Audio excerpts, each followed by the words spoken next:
حضرت شیخ عبدالقادر جیلانی رحمۃ اللہ علیہ کی عظیم و طویل کرامت۔ ایک مرتبہ کا ذکر ہے کہ بغداد میں ایک شخص رہتا تھا جس کا بیٹا کئی دنوں سے گم ہو گیا تھا۔ اس شخص نے ہر جگہ تلاش کی، ہر دروازہ کٹکھٹایا، لیکن بیٹے کا کوئی پتہ نہ چلا۔ آخر کار بے بس ہو کر وہ شیخ عبدالقادر جیلانی رحمۃ اللہ علیہ کی خدمت میں حاضر ہوا۔ وہ روتے ہوئے کہنے لگا، یا شیخ، میرا بیٹا کئی دنوں سے گم ہے۔ میں نے ہر ممکن کوشش کی لیکن وہ نہیں ملا۔ آپ اللہ کے ولی ہے، آپ دعا کریں یا مدد فرمائی۔ حضرت شیخ عبدالقادر جیلانی رحمۃ اللہ علیہ نے سر جھکا کر کچھ دیر خاموشی سے مراقبہ فرمایا۔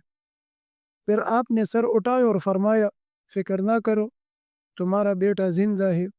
اسے کچھ جنات نے قید کر رکھا ہے، لیکن اللہ کے حکم سے وہ جلد آزاد ہو جائے گا۔ یہ سن کر وہ شخص حیران بھی ہوا اور دل میں امید بھی پیدا ہوئی۔ حضرت نے پھر فرمایا، آج رات کے تیسرے پہر جب سب سوتے ہیں تو میرے دروازے پر آ جانا۔ وہ شخص وقت مقررہ پر حضرت کے دروازے پر پہنچا۔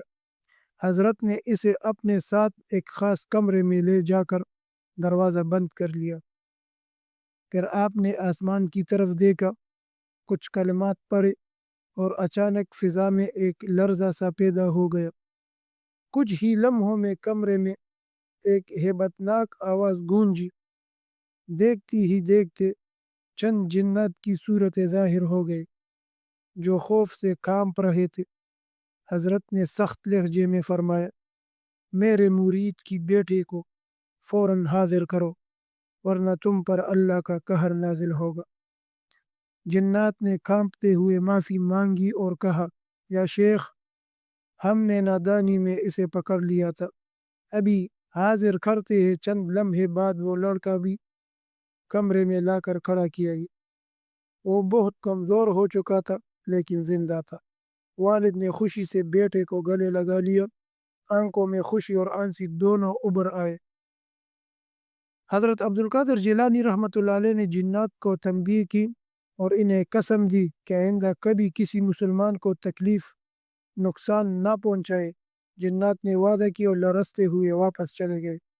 اس واقعے کے بعد اس شخص نے حضرت کا سچا غلام بن کر زندگی گزاری اور ہر طرف حضرت کی کرامت کا چرچا ہو گیا۔